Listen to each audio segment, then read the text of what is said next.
The Omnic Weekly.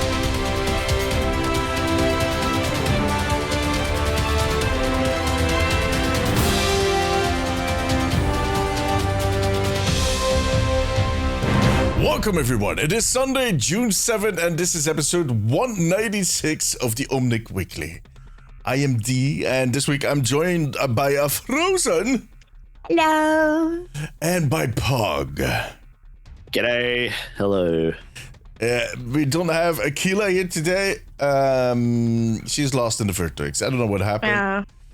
I don't know. Our prediction or our idea is that she got really drunk yesterday at a party and is now kind of, laying in bed with one of those snot bubbles going.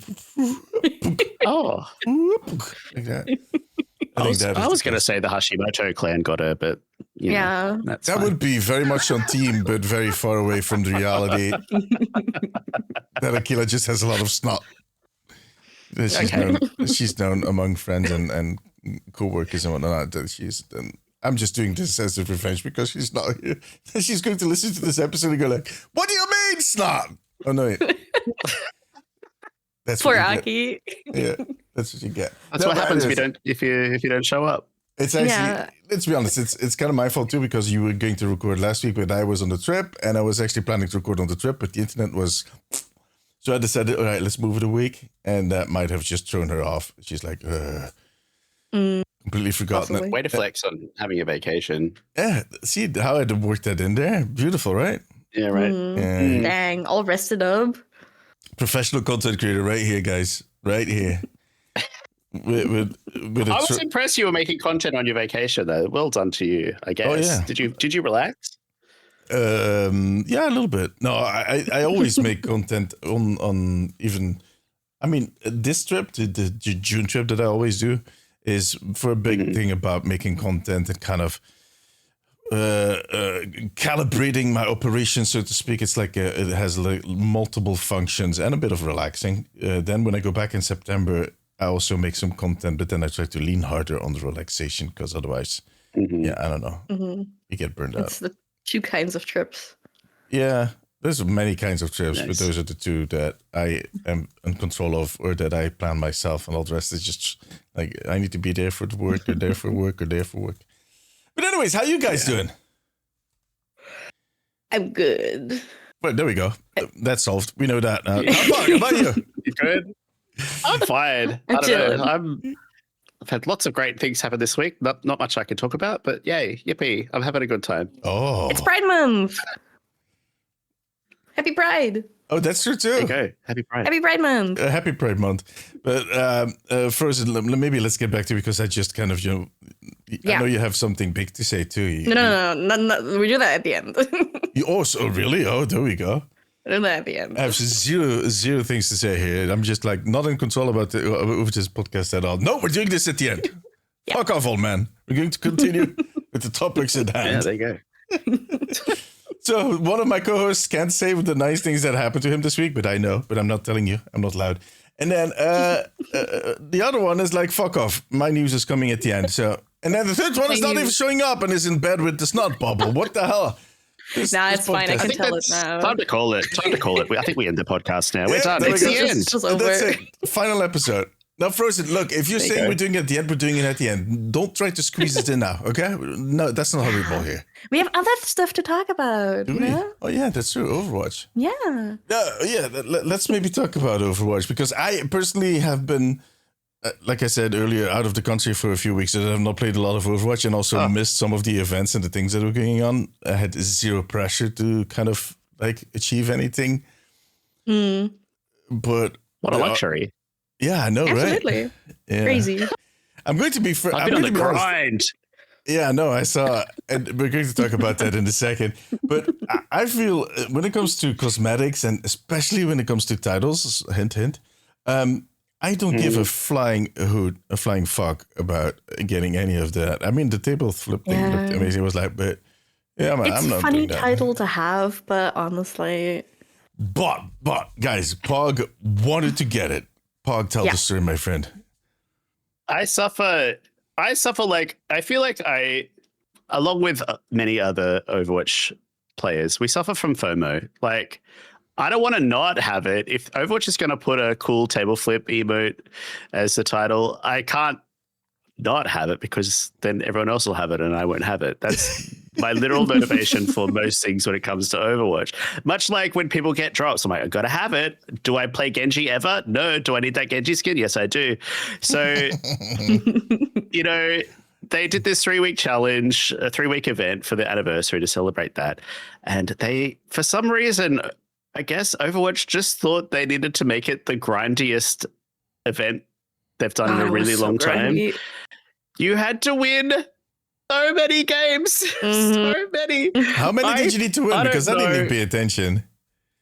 How many did you? Okay, first of all, it was very complicated because you had to so there was 3 weeks of challenges and there was event-based challenges. So for week 1, you had to play some Overwatch Classic in different roles. Yeah. And then for week 2 was the Mystery Showdown, different roles. Week 3 is Mystery with Classic again. So you had to complete all those. So that was about 8 challenges per week or maybe a bit less. And then there was these repeatable challenges and was just just to win games. And so to win games, see, I'm not good at winning games to begin with, so I make it extra hard on me. I lose a lot of games. As do we all. So I don't know how many games I played because you had to get 48 challenges completed in the 3 weeks. Yeah. Also, it was a little confusing, honestly. It was set up in a very confusing way where you didn't quite know and how many. There was a limit to how many were repeatable. Yeah, and then you needed to get the previous ones so you could get the later ones because it was I don't know, it was so weird.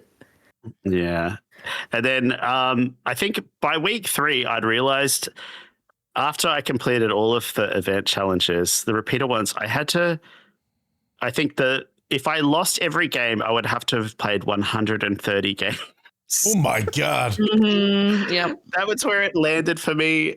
And I didn't lose that many, but I lost a lot. I don't know. I really put myself through it and I was determined. Yeah. So then I streamed and played until I think 4:00 in the morning to finally complete it. And then I went to bed going, I've achieved something today. No, it's just full depression spiral. And then I woke up and then 3 hours later, I see Aaron Keller had tweeted saying, guys, that was a bit rough, wasn't it? Let's just move the bar. Let's make it easy. Everyone gets this if you complete it. And we've got extra time to complete it. Yeah. The suffering for nothing. I'm going to be honest. I saw that. I saw your tweet, and I was like, I was sitting on the terrace enjoying my breakfast, and I laughed out some yogurt just flew out of my mouth, going, "Oh my God, Pug. Oh, lucky." Look, we get we get a little extra bonus double table flip, which is now going to be extra rare. But I was ready to flip my table. I'm going to be honest. But yeah, maybe that's the point. Maybe that's the point. Truly, oh my God, you're so right because in order to earn the flip table title, you need to have at least thought about flipping a table, and I sure did. So bravo, long well game, played. long game. But didn't they also add a second title? Didn't I see that? I mean, I posted them. The double table flip. Okay, exactly. If you completed everything in the previous one, as a little trait, because you went through all the suffering, you get a double table flip. Yeah. At the start, I was like, I want this, and then I mid-week 2, I realized I can't do this next to my full-time job, so I just gave up. I just gave up.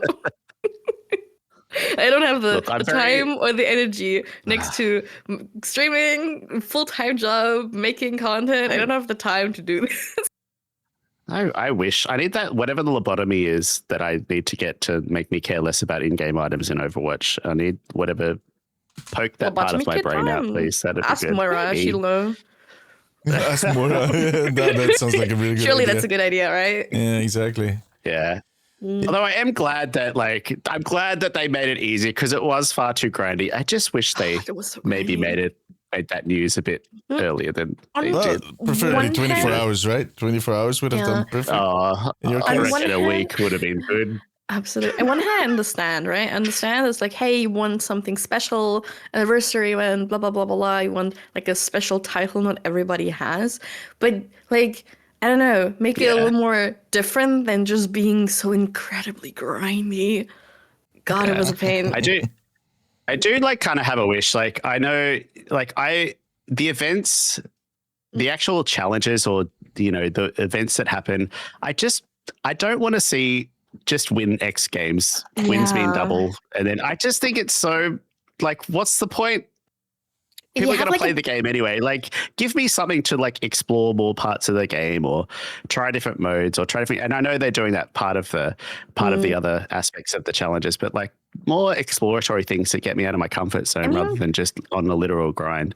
Sometimes you have good days. Sometimes you have bad days. Some days you like win like most of your games, and some days you just lose.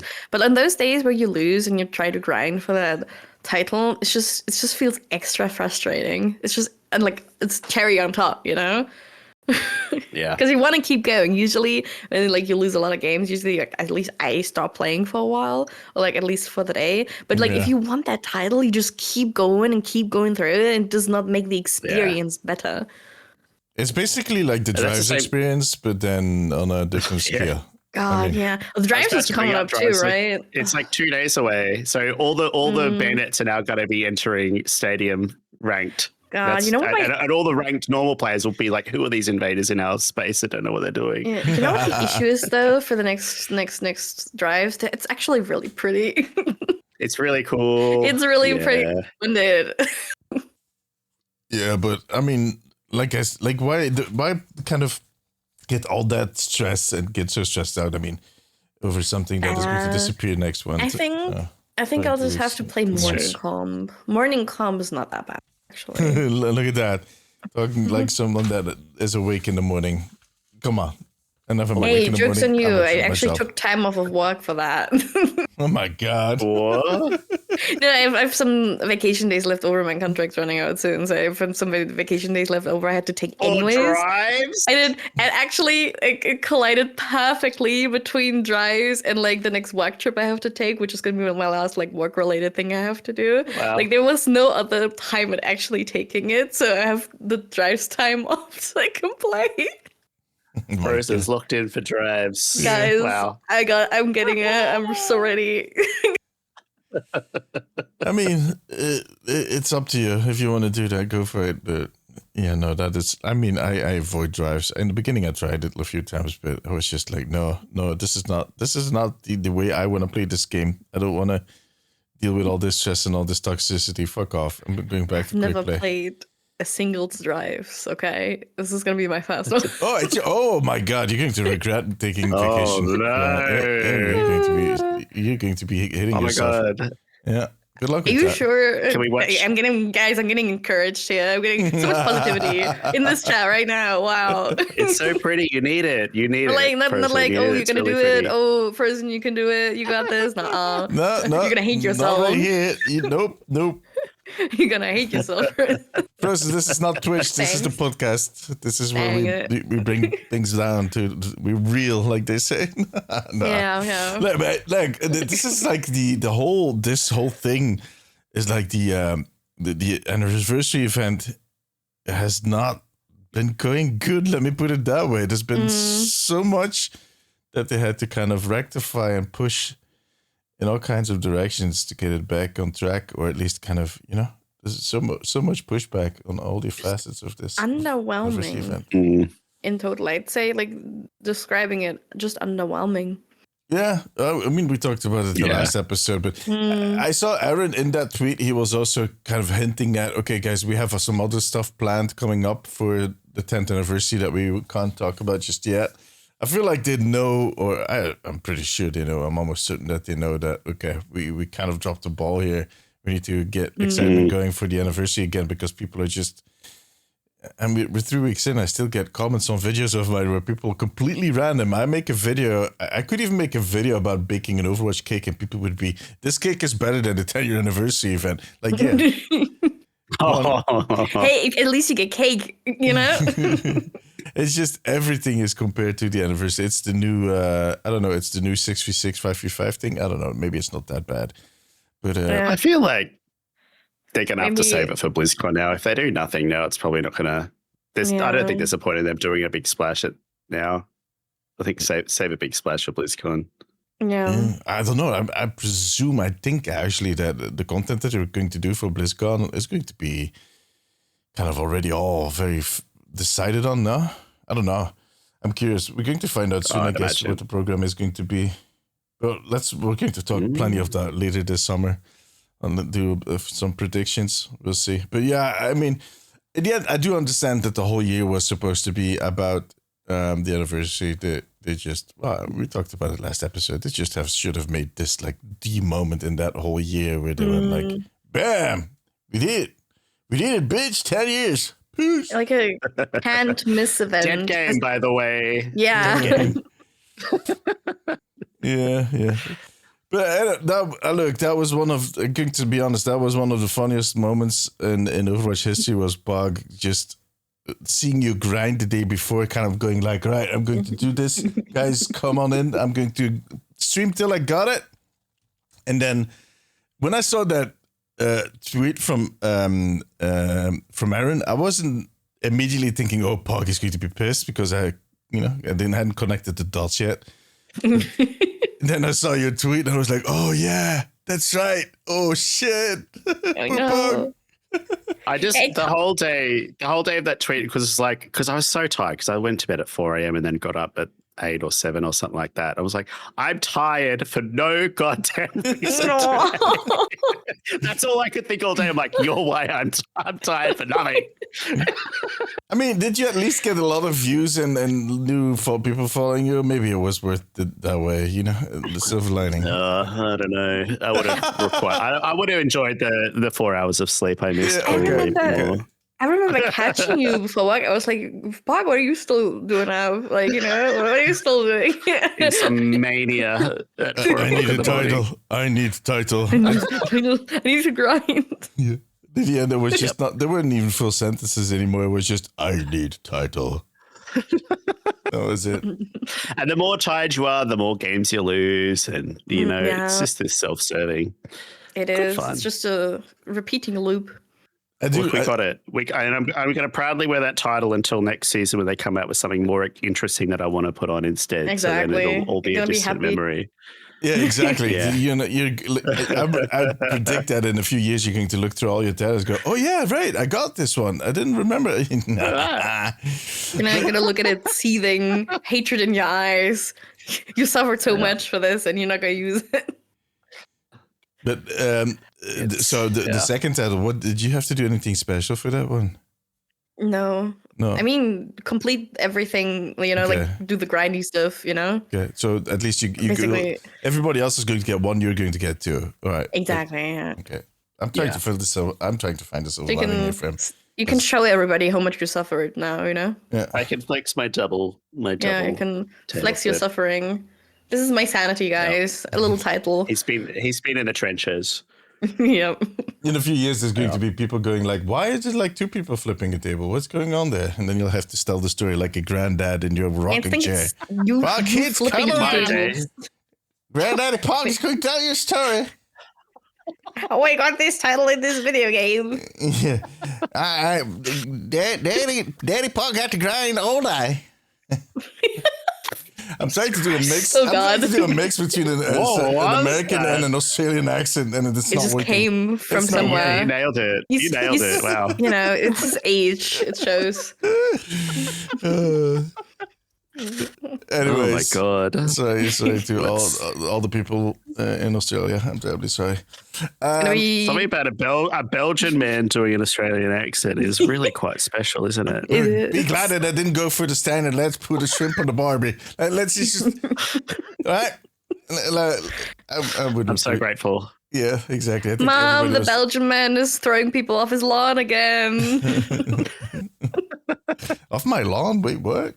No, I'm throwing like shrimp on the Barbie. Old men a lot do in fiction. Get off! Get off my lawn. I think Frozen wants to remind me that I'm old. Sorry, what? I mean, you know that you're old. I don't need to remind you. Yeah, that's true. That's true. So anything like that I paid attention to during my vacation about Overwatch was the lore. Like the one thing that I did actually kind of kept an eye on because, well, I kind of like the lore, as you guys know. And we got action in the last few weeks. We got some big things happening. Oh, yeah. Like I think Overwatch has been this year has been doing really good on the lore, but what they've been doing is like they've been developing this new storyline with new characters, with Vendetta coming in, kicking Doomfist out of a window, and you have some alignment with factions that we know, but there's like new people, like the new Vishkar leader, Domina, and then you see all these new characters joining the fray, which has been very exciting. I'm not kind of putting that down at all. I've been enjoying the hell out of that. But now for the first time in the last 2 weeks, they've been hinting at touching on lore that has been dormant, actually, for the last 10 years. And that is the whole Shimada story between the whole Genji and Hanzo story. We've actually seen a reunion, guys. We've seen freaking Genji and Hanzo in the same place for the first time since the Dragons animation. Am I right? I think so, right? Yeah. It's been I think so. Crazy. Yeah. And the Overwatch team is actually, I don't know if you guys, I don't want to spoil too much. So if you're not read the comics or you want to read the comic, I'm going to be honest, like we're 2 weeks later, if you haven't read them yet and you want to read them, what is stopping you? Just go on Webtoons. It's really fun. It's a really fun read, really. Go sit on the shitter, read them. Yeah, the Webtoons are, of course, like... Comic will take you 25 minutes to read, maybe. It's like 20, it doesn't take that. It gives you so much lore. Yeah, if you still need to read all of them, it's going to take you 20 minutes. If you just need to read the final episode, you're going to be through that in 3 minutes. It's the Webtoons at least. And they are behind the paywall, that is true. That is also a thing we need to take into account. That's true, yeah. And it's only also, I think it's only on the app on the phone. Yeah, you can only read it on the, If you read it on desktop, you can only read like the past ones, but like for the new ones, you need to have it on your phone, like the Webtoons app. Yeah, and the like the ones that are out now are going to become free in a few weeks. So if you haven't read them just yet, but we also got the short story. There was the short story that dropped. Where we basically kind of had the moment that. Well, I need to set this up properly. We got a webtoon first, because I want to be careful what I say about the webtoons, because I don't want to ruin it for people. But in the webtoon, there's a lot that happens in the last but one episode. But at the end, Genji basically tells a surgeon, like, I need to go back to Tokyo because the Hashimoto clan is just making a mess of things. And I think there is a connection with Talon. So he kind of pisses off, which surgeon is not happy with. But then we get the short story that everybody could read, or it was a short story that everybody could read, and then you see basically him getting back there and him meeting up with Hanzo and Kiriko. There was one thing that I find extremely funny. I don't know if you guys have seen this, but there's this collaboration with the Japanese pop band YOASOBI, yeah. And they are releasing a vinyl, and it has some art on there that is Overwatch themed because they have an Overwatch version of their latest LP. And there's one picture in there that I found to be gorgeous, and that is kind of in the line of that story is that you see both the dragons, the Genji and the Hanzo dragon, intertwined with each other, like they found each other again. And in the middle is Kiriko's little fox just looking up. And everybody's like, why is she forcing herself in there? Like. They were all so pissed that Kiriko forced herself into that beautiful picture of the fox. And I'm like, what are you guys angry about? She's their little sister. I mean, first of all, that. Second of all, God, how do I word this? It's kind of like a reunion of the Shimadas, and like they kind of like, I mean, there's still the storyline that's kind of like they kind of grew up together, but like them like getting together to like, you know, fighting something. It is nice to see. It's nice to see because they're supposed to be childhood friends, right? Yeah. The Kiriko is. I'm saying like she's their little sister in the sense, but not literally. They're not from the same blood. Yeah, of course. First one that we know. Yeah, first one that we know. But she is like. I mean, this whole story, if you read it, it's so cute how she was basically a young kid and Genji had to take care of her, and they were in a Luna Park and in an arcade. And then you had Hanzo being the responsible older brother. This whole dynamic between the three of them, I found it to be interesting. I found it to be fun. The role that she played in kind of making sure that they're not always at each other's throat, how she kind of... brings them back together and helps them to kind of not be the classic brothers or the angry brothers, so to speak. Yeah. I mean, I guess she was just very insistent about families being stronger together and trying to just like reunite family. And I guess like it's the function of her, right? Kind of mediate and kind of because what had happened between Hanzo and Genji, it's not something you can easily forget.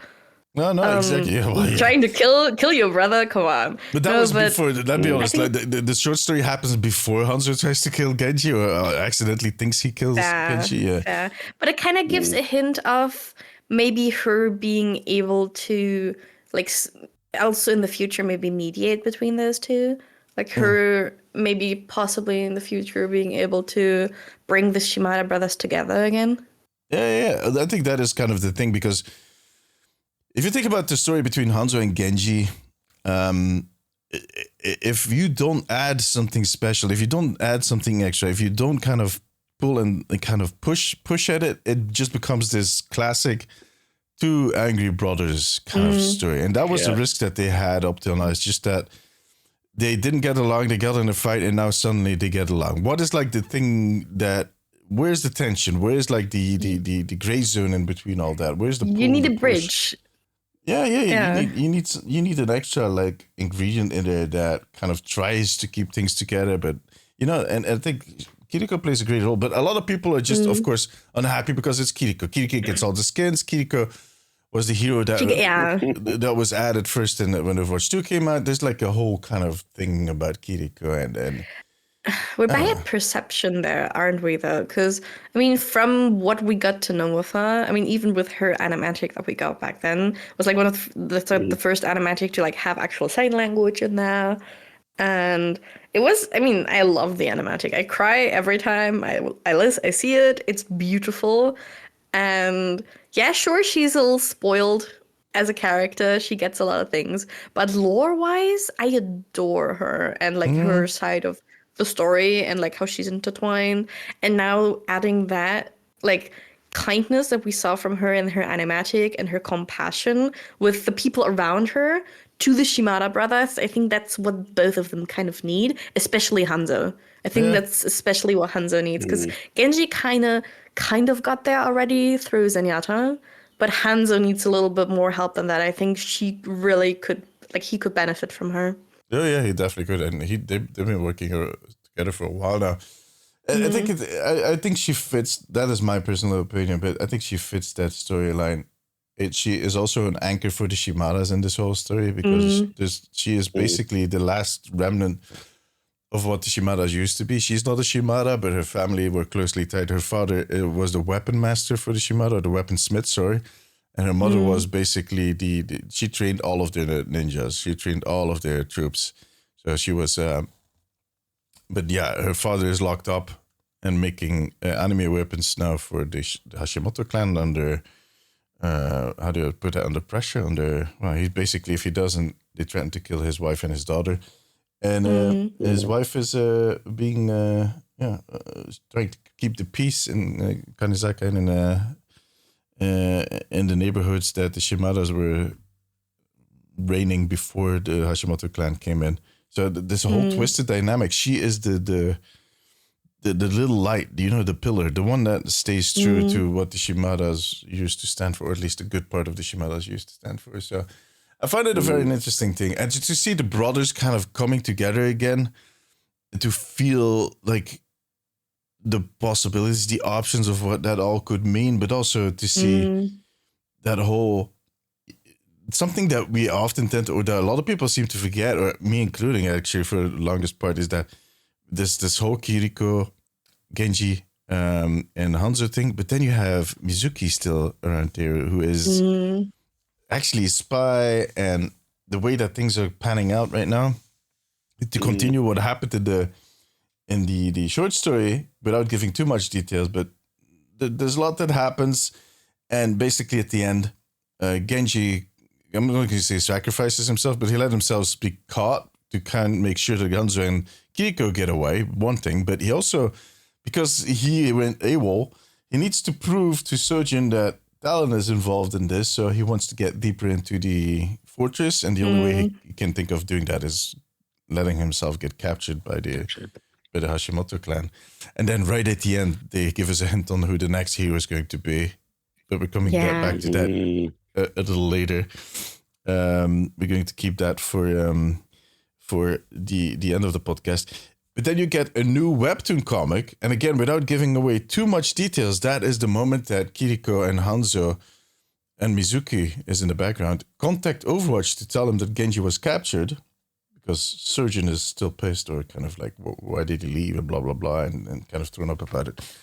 And then the one panel that stood out for me was that these webtoon comics, there's like that's a Korean type of comic that is, I don't know how to explain it. It's like, so basically, it's panels. It's vertical panels. They're meant to be read on the phone or like on a device like that. Yeah. And with these kind of panels, a lot of times you have like a foreground where action is happening, but you see in the background, you often see like a lot of things as well, expressions, like how thoughts. they act. Yeah, thoughts. And there was one thoughts panel where they did. It's like you just see Mercy's face and a little text bubble that says, and she says at that point, that must be Genji's brother Hanzo. I'm pretty sure, which tells me that she's never met Hanzo ever.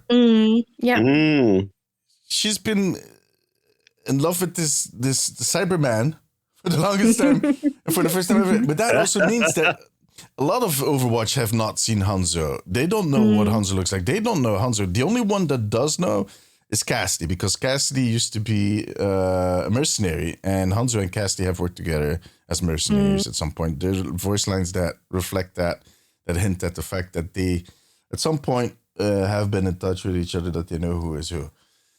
But other than that, for the first time ever, the Overwatch team, Reinhardt, well, Anna is probably going to know him too, because Anna knows everybody. But all the others are going to meet Hanzo for the first time, which is, I mean, that is like a story that started 10 years ago that is suddenly getting extended. Yeah. A lot of the new faces probably don't even know that Genji has a brother. And all the old ones, like they probably heard some stuff about him, but knowing Genji, probably not too much.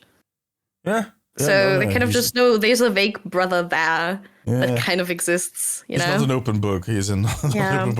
Absolutely not. It's going to be super interesting, because I love it when they pick up storylines like that, where you've been puzzling and questioning things for like such a long time, and finally get like, oh, wait a second.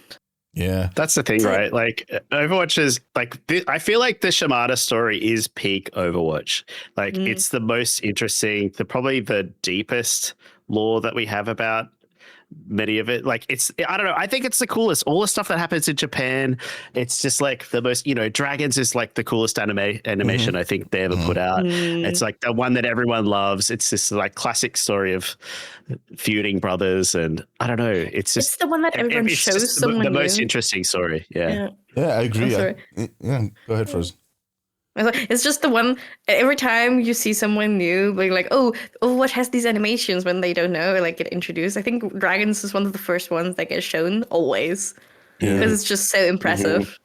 It is the one that will get a tear in my eye still today. I mean, the one for Overwatch 2 that in Paris is also one that it gives me goosebumps, like that moment where they suddenly, you hear that horn of that van, and you see Reinhardt just jumping in, and you see Genji. Oh my God.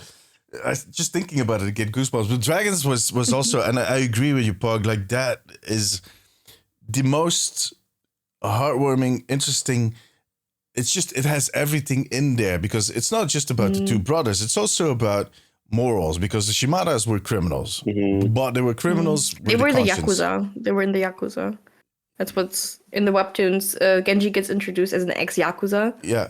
They're basically, that is the difference between the Hashimoto's. The Shimadas are centuries old. That clan, that family has been going on for centuries. The Hashimoto are just thugs. They're just a bunch of like no honor, no respect, no rules.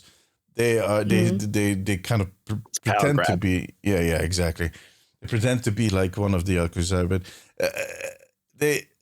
that dynamic, like the evil guys with a conscience, is always something that is titillating. That's always interesting. Like, where's the gray zone? Not the good guys, bad guys. What Overwatch always has been, in a way. I mean, there's been like Raze, there has been Cassidy that has a dark past. Even Genji has a dark past, but it's never been this kind of gray zone where you ask yourself, like, am I supposed to be rooting for these guys or not? And that is what There's Shimadas have.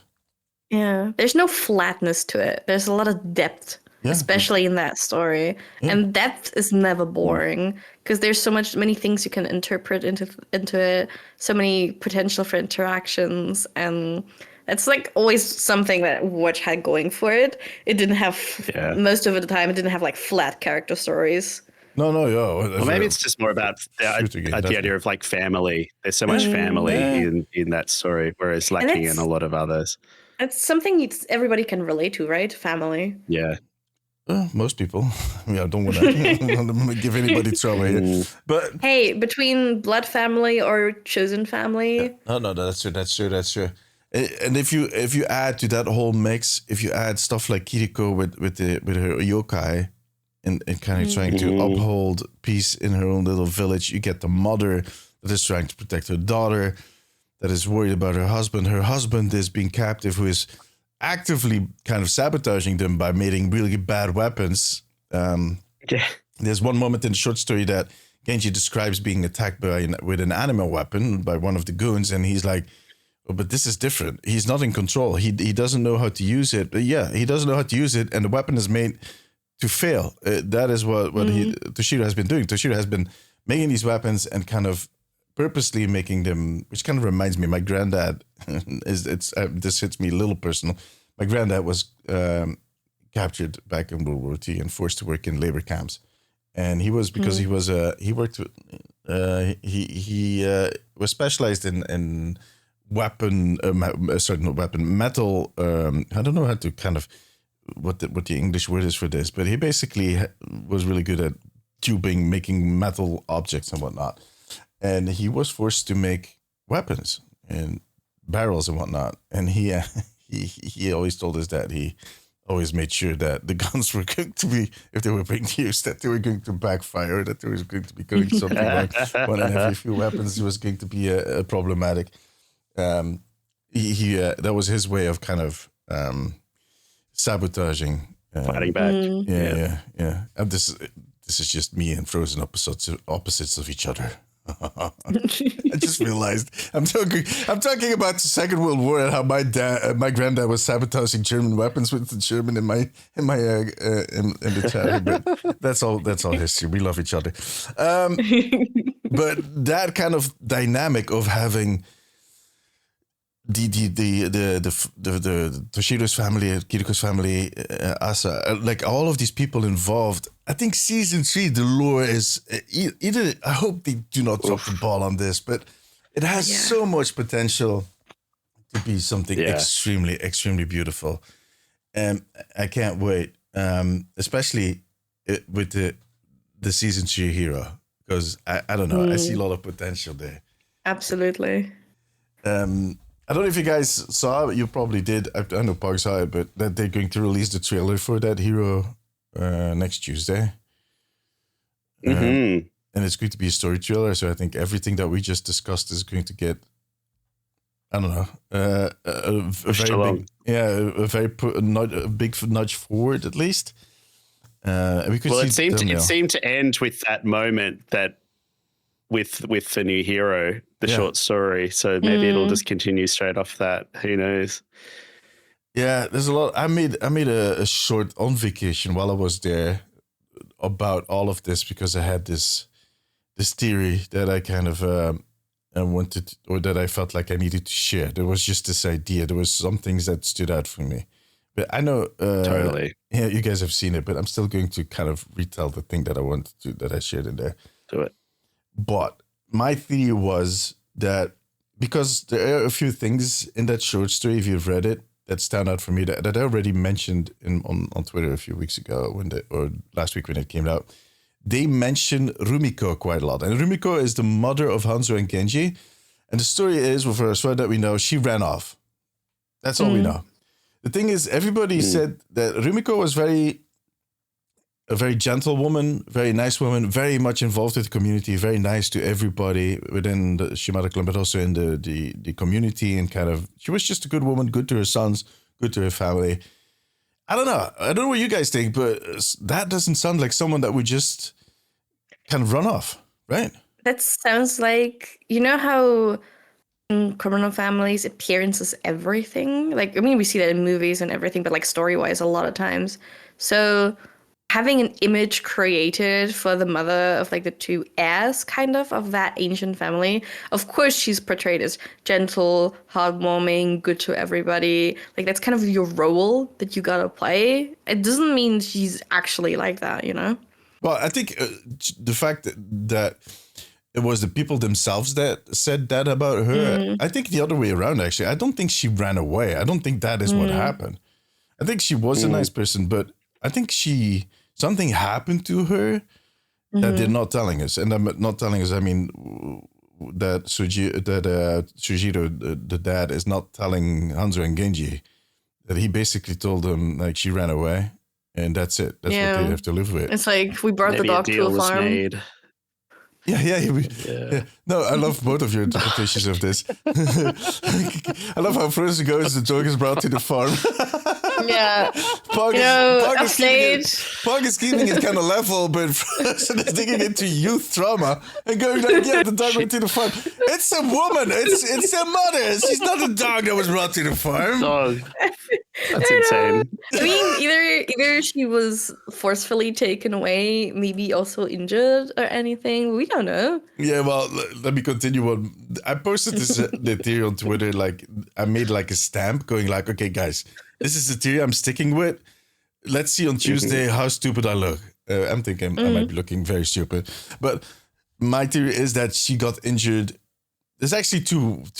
I'm still kind of, but there's two possibilities. Either she got injured really badly during an assassination attempt on Sujiro, and he failed because they are the Shimada clan. You know that they're very much aware of their status and whatnot, and he could not live with the shame that he abandoned his wife who got wounded while they were trying to kill him. So he painted this news story that she ran away, but actually she got mortally wounded. He left her behind. Maybe, I don't think he ran away. I think his bodyguards or whoever were around him dragged him away and forced him to basically leave his wife behind. But he can't live with that shame, so he kind of cooks up a different story.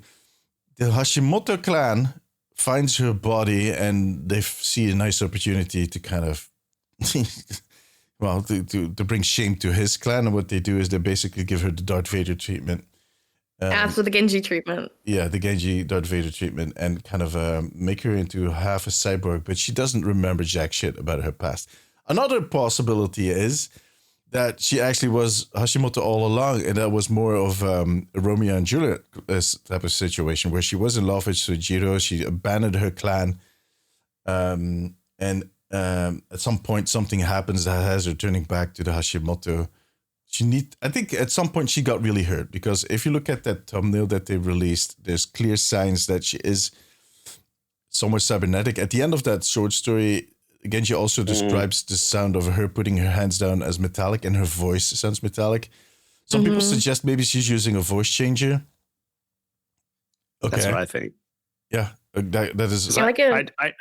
I just watched the Kiriko cinematic, and literally the Hashimoto, there's like men with masks on, and there's a metallic sound, and then he takes the mask off, and it's like, it seemed very indicative of that. Like the masks themselves that they're wearing have a bit of a voice distortion with them, and it was very metallic, robotic. So it's like, I think that could be something, but I don't think that's got anything to do with the identity. I think the identity you're on track. But that's a Hashimoto thing. It's probably just like the hinting of, that's a thing the Hashimoto clan does a lot, having these like indicative masks that change your voice basically to probably intimidate as well, you know? Probably like also an intimidation tactic. They want to kind of, they want to portray as demons and whatnot. There's one thing though, I did some Photoshop work on that thumbnail, like kind of push it with levels. Like I saw Scorpio did the same thing. But I mean, it's been my job for many years. So I pushed it a little further. And one thing I did notice is that her horns are not part of the mask per se. They're not a mask. Yeah, they're not. So I did notice that. They seem to kind of come out of all her hair, for instance, is plastic. It's not her natural hair. It's all these strips of At least that's what it looked like in as far It as I got. looks fluid, but it doesn't look natural. Yeah, no, it looks like some kind of plastic helmet. strips. Yeah, it's something like that. So I do think there is a faceplate to it somewhere that she can pull off because her eyes look too almost like painted on.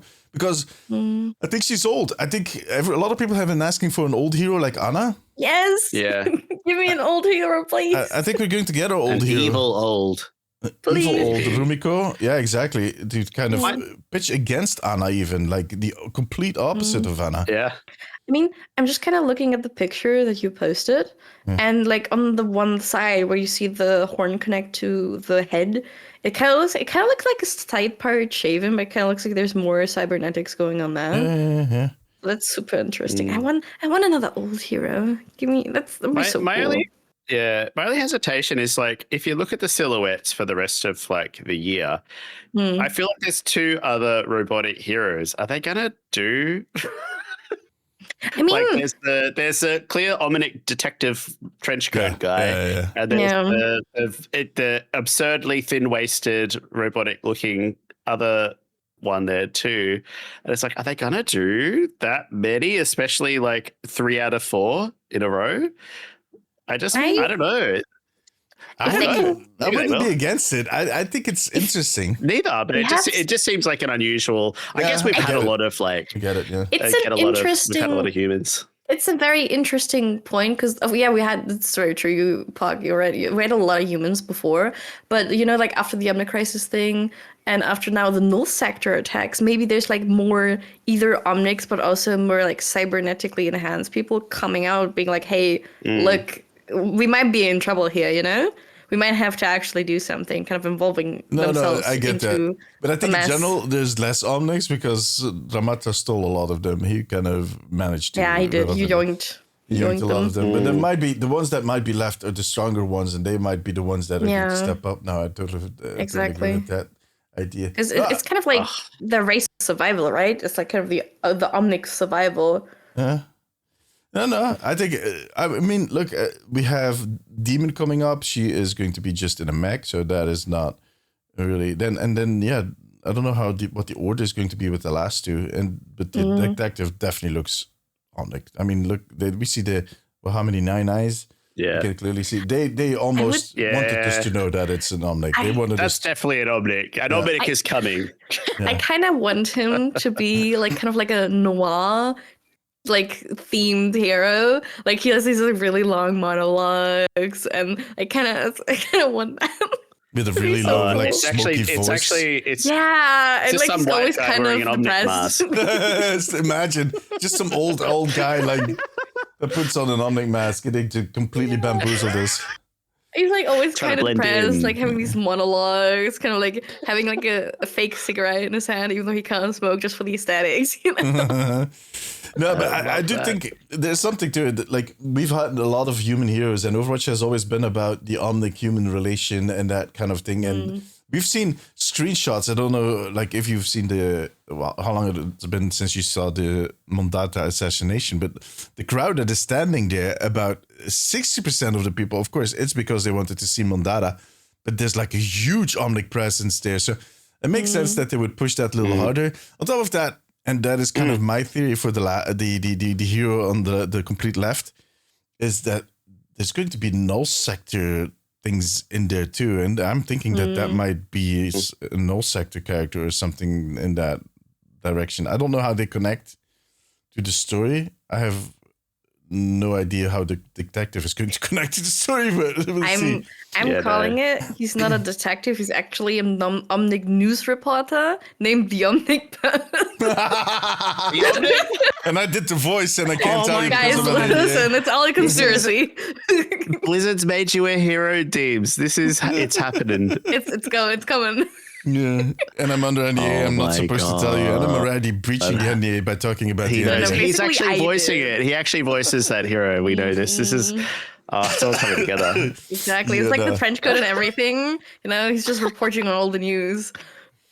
Yeah, no, I don't think that is going to happen any day. But I like the idea. I like the suggestion. But yeah, I'm personally also looking, but I want to keep that for when we start talking. That He's is getting going to be nervous. after Frozen, the I think summer. you cracked Dang, it. I struck something there. Look, I can deal with you. I think you know that really well too. But anytime you do any prediction on Overwatch, there's always people in your comments going, yeah, you already know who it is. Yeah, you have inside information. Like, no, I have zero inside information.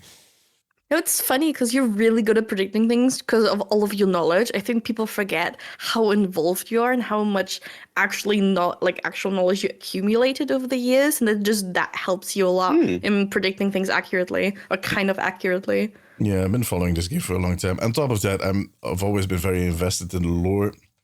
And now we are in a phase where everything is connected to the lore. It's almost like I've had the map in one hand and suddenly they start following the map. I'm like, wait, what? Hey, guys, I have something that can help us. That's how it feels sometimes. I mean, there's still big gaps in my knowledge too, but it definitely helps out because there's so much going on. No, I'm look, for season 3, I have very high hopes. If it's going to be Rumiko, I'm going to be ecstatic because I think that would be there's so much potential. Like the moment they introduce the mother to this picture, it just becomes, you have Mizuki that has to explain to Kiriko why he has been bamboozling her and that maybe she's aware of it. Maybe she's just playing along. Could be. She's not stupid, but then you get that whole dynamic. But then suddenly Hanzo and Genji, who suddenly found each other again, need to face a new reality that the mom was not dead all along or did not run away, but that she's basically the one that is ruining their legacy. How do you deal with what are the choices you make? What is your next move when it turns out your mom is an elder in the Hashimoto clan and actually one of the high ups, like the leaders, the people that are deciding to ruin your legacy? How do you? They're enemies. Yeah. There's so much trauma incoming. So There's much trauma that's going to be brought up. Yeah. Yeah. So interesting. I love it. I hope they do it. It's so compelling. Yeah. It is. It's kind of just right there. If it's just going to be a random lady, a new character that they're going to add, we're all going to be so disappointed. Yeah. Absolutely. It's like, that's the expectation side again, you know? That's such high expectation. I sometimes think that Blizzard, when I post these theories, that Blizzard is like, shut the fuck up, dude. Stop doing that shit. It's not, people are going to want that now. No, don't do that. Or like, I wish we would have thought of that. No. I think they love all the speculation as long as it's like not 100% correct. Yeah. Well, look, I don't want to say too much, but sometimes, like in the past, I've hit the nail on the head, and right before they announce it, there will be someone contacting me like, dude, how? Like telling me like, how did you figure it out? But God, I'm not going to elaborate on that, but that is like that. And if you had a really penny every time, they waited right till before the announcement to tell me like, yeah, you got it. It wasn't even about the lore, that one. It was about something else. But it's a matter of connecting the dots. It's connecting and if you, I don't know, but this could be super interesting. And I mean, I don't think they will ever have anything like I wish we had thought about that. I think they'll always find a new and interesting way to connect it. I trust them. I believe that they will make it interesting. Absolutely. But this would definitely be a missed opportunity. And sometimes they tend to miss certain opportunities, but they do so for a reason that is fitting within a bigger scope. Like sometimes I'm pretty sure anything that I can come up with has been on the table on their end. But they decide not to go for it because of other reasons, other characters that are joining in, other things they want to do, other connections they want to make. I'm just looking at the next step. They're looking at the next. We're always and the timeline is great. Yeah, we're always only looking at part of the map. You know, they got everything. Yeah, exactly. Mm-hmm. Talking about maps, we're also going to get the Tokyo map. Did you guys? Yeah. You see that little? I missed something completely because I was not in the country, and then I was going to watch the. That was before my trip, but it was like in it was at a POG time. So for me, I knew I had to leave a few days later to Greece. So I was kind of being careful with, okay, I need to get some sleep in because otherwise that is going to be a problem. So it was really difficult to follow everything. But at some point they're going to show off the map. And instinctively woke up at the time and checked. There was nothing. Went back to bed. I did this whole routine. But Will and Yaros, the good soul. He got up at 5 a.m. every day of the to watch all of the games. Like literally, came out of bed at 5 a.m. to watch all of the games 4 days in a row. That kid has crazy, dude. Yeah, crazy energy. But then at some point, I see them doing showing the map off in a fly through. And then I see them doing an exposition match on a completely different map with 4 people. And I'm like, wait, what was the exposition game on the map? Is that not happening? And no, okay, fine. And then a few days later, I find this whole clip of them doing an exposition match on the... Where was I? How did I miss this? So, yeah, and that kind of sucked. But it looks beautiful. It was great. It's gorgeous. I'm so excited. So much lore. It's definitely a Japan theme next season. Oh, yeah, but yeah, that map. It's like the first. I love each new map brings to just sort of like this fun element, and this one for Neon. What's it called? Neon Junction. Neon Junction is like this elevated position where a train will bust through every once in a while. And so it's like the high ground comes with a risk, and I love that idea. Yeah, you know. I like a little quirk, and it seems like I think in some of the I think when they introduced the map, they said it was going to be very lore rich, so lots to dive into when it gets released, so we can find little Easter eggs and little nuggets of information about what all of the story. I'm just It looks so cool. I'm going to dive in immediately. Cool. It's going to be one of the first things to explore the map. Yeah. And did you guys know that this is the first map since Atlas that we've gotten for the core game? Yeah. And it's been the first, it's a hybrid map. We haven't had a hybrid map in forever. What was the last hybrid map they added? It was Paraíso, I think. Was that right? Oh, Jesus. It's been a long while. Yeah, no, it's going to be Paraíso. You're right. Oh, my God. Oh, my God. Dang. I got it right straight away. Yeah. I know stuff. Yippee. That's right.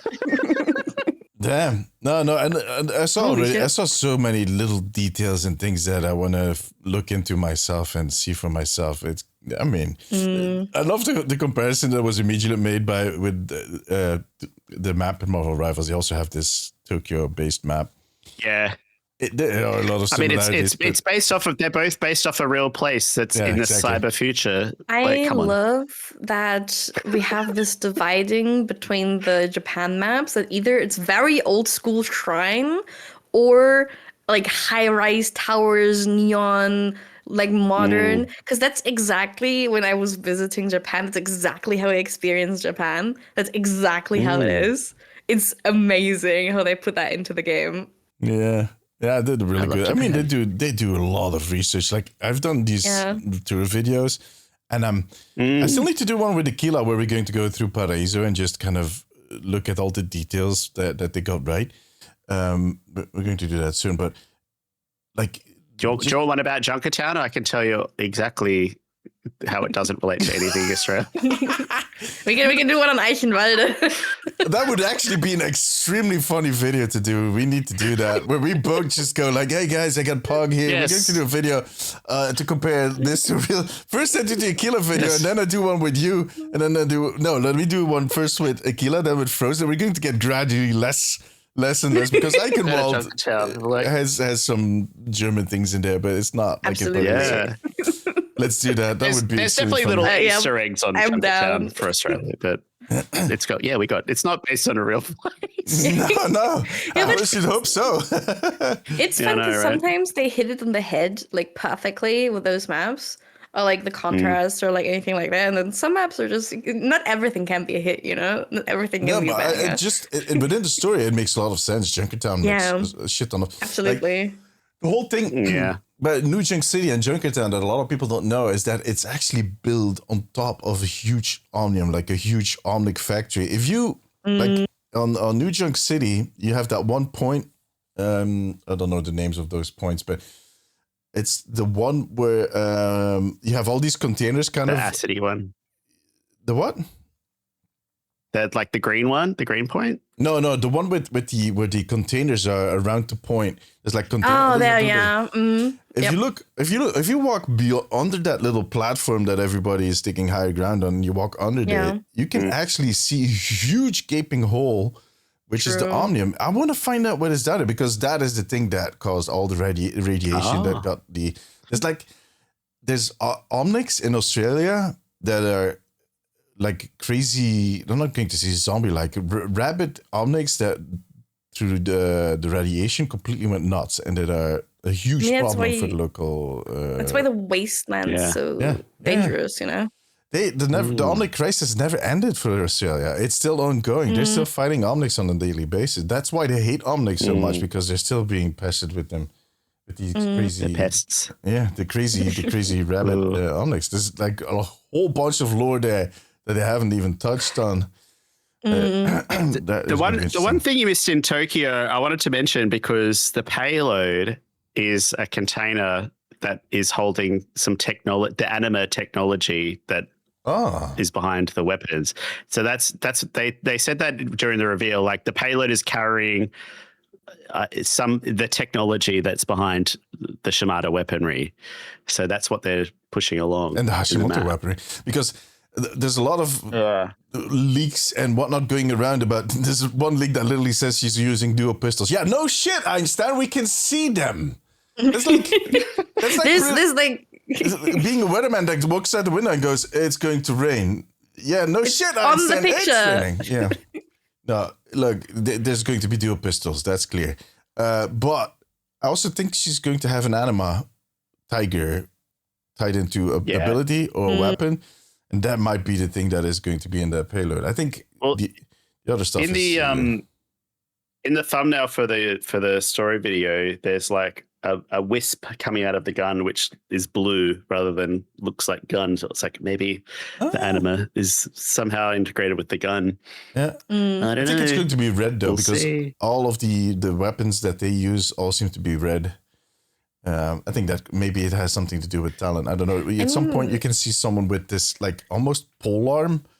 I don't know where. I think it's in the short story or in the webtoon. And you see this pole arm, and it's like what is the name again in Star Wars?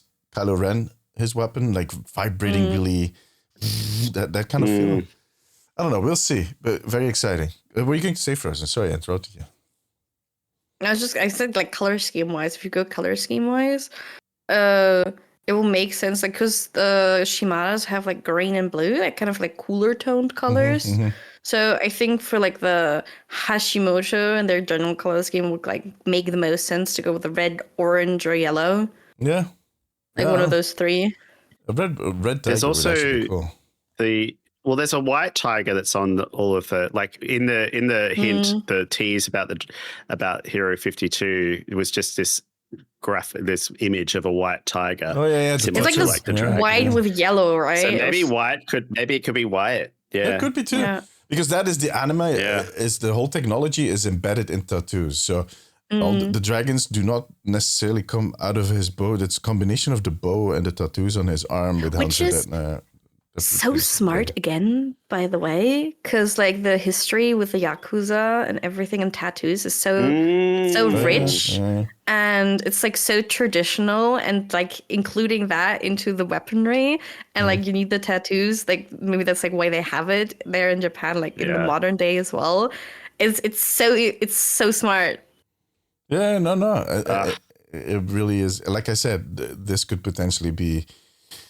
Jump back to the old lore, but not the classic Overwatch lore. Like that one storyline that we all looked at and went like, oh, I wonder what is going on there. I want to know more about that. And that they have kind of neglected is a big word here, because I think it needed to be on the back burner. It needed to be in a distance. It actually, I think it's a perfect timing to bring that back, because it makes us also feel personally involved in the fact that there's nothing been done with the Shimada over, well, for us 10 years and for them 3 or 4 years. Like that whole, it kind of brings us in that right vibe. So if they had just, I don't know, done something with the Shimadas from the start, it would just have been a storyline. But now we've been waiting for this and we're looking forward to this. And it makes sense that it took time, because Kenji and Hanzo have been apart for a long time. The mother has been gone for a long time. Kiriko has grown up. All that. So I think it's a good thing. Can't wait to find out next week, Tuesday. I wanted to say something about the Tokyo map, but I completely forgot what it was now. God damn it. It was maybe even about the Tokyo map. I don't know. I'm getting old. I think they didn't show something on Tokyo map is the like Point C defender spawn, and I believe that's sort of like the little headquarters area. Yeah. I think that's what they're going to show. Well, they didn't show it because it's behind this sort of like kabuki theater situation, which someone was also saying that's telling the story of it's telling the Shimada story. That's what that in theater is supposed to be about as well, which is kind of interesting. Or like it's like a insult to the Shimadas. Something. Like mocking them. Yeah. That could be totally wrong, but yeah. Like Loki did in Asgard when he was when he took over for it was hiding as Odin. He also did this mock version of the reality, kind of portray himself as the hero and to make Thor look like an axe. Could be totally wrong, but I just read I read lots of theories. Who knows?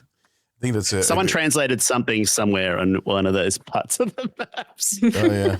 Yeah, there's a lot of Japanese. Hey, I don't speak Japanese. Yeah. We're gonna see on Tuesday. Yep, it's going to be here really fast. And then after that, we're going to see stuff roll out like season trailers and whatnot, because the next season is literally, let me pull up my calendar here, next Tuesday, a week away. So absolutely. The 16th, it's going to be here extremely fast. So by the next episode that we're doing, the season is going to be out and we can discuss everything. And we're going to know if the theories are right, if is the battle pass going to be all? I hope so. I hope the battle pass is all in line with the whole story. I don't want to leave Tell on the back burner for now for this season. I want to see it all Hashimoto Shimada. If we have a full like Japanese theme to the battle pass in the season, that I saw there was like survey skins that came out, and there's definitely some like Japanese themed ones that were presented. I love it. Go full Japanese. I'm into it. Yeah, go full on out. And talking about the battle pass, I think we're slowly reaching the end. All right, go for it, Frozen. Oh. Guys, happy Pride Month again for everybody. And I have a little announcement to make. I'm hosting a Pride-themed art contest for Overwatch. And there's 2 ultimate battle passes that are going to be able to be acquired. You just need to submit, like on my Twitter, I made a little post about it. If you want to participate, you just have to submit your artwork there. It has to be Overwatch-themed and Pride-themed for the season, and Dee and I are gonna judge it together on stream on the 28th. So it's gonna be fun. Yeah, go check out, because Frozen changed her name a little bit on Twitter. I did. It's Frozen Sin VT now. Yeah, Frozen Sin VT. Go check it out. I also posted it on the Omnic post and on Damesy's.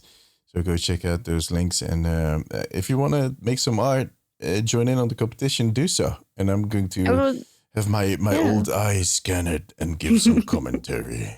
Love to see your art, what you cook up. And free Ultimate Battle Pass. Oh my god. You should see my Pride drawing theme? talent. I would love to see the Pride theme stick figure, please. And we need to ask Akila to do the same thing. I think. Yeah. Both of you should. No! For you guys to ridicule live on in front of others. Yes, we're not ridiculing it. Yeah, no. I'm ridiculing it. But Frozen, don't make any promises we can't keep. I'm going to be ridiculing them. We're gonna look at them and rate them. Public humiliation is part of the gig as a content creator. So, Yeah, no. I'm not going to ridicule the others. I'm ridiculing Akila's and Pogs. All right. I fully expect that. Yeah. All right, I'll give it a go. That's what you get for doing a podcast with me. Then you get ridiculed on the internet. I mean, I've already. You know what's something funny is I was making jokes about Akila having the snot bubble. So before the podcast started, I made this fun comment on one of Akila's stories. She's going to have a blast with this when she hears it afterwards. But she apparently went to a party, and the title of the story was, I get invited to so much fun stuff, and I replied to the story like a podcast, for instance. And she just replied, to several episodes, not even realizing they were actually recording one of the episodes with a podcast. Right now. Wow. She's on the sofa just going like, hey, that was funny comment. Let me reply. And now I'm going to send her back like, yeah, we just recorded one. And she's going to, oh shit, I forgot. I'm looking forward to that so much. That's absolutely. Okay. It happens. It's because we moved dates. I feel like if you're listening to this podcast, put somewhere in the comments something about Akila's snot bubble, and then there we go. I think that'll be good. Akila's snot bubble. Or go to her stream and just do the command snot bubble. She's going to, I don't have a command snot bubble. Well, you should. Guys, we're going to round it up for today. I was thinking I was going to make a comparison between running up and a snot bubble, but I couldn't find anything. My creativity is lacking because of all the sunlight. Too much sun. Stay in the shadow for a little bit. The what? Stay in the shadow for a little bit. Too much sun.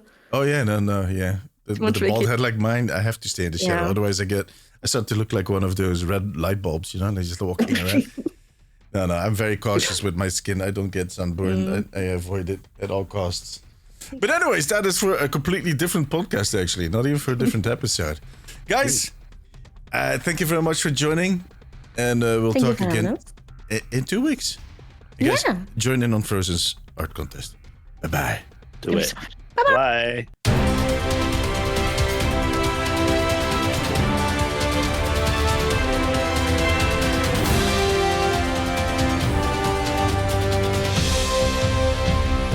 Thank you for listening to this episode of the Omnic Weekly. A huge thank you to our patrons. You guys are legends. And you too can join the Omnic Post family over on patreon.com/the Omnic Post. Subscribe to this podcast on whatever channel you are listening or watching this episode.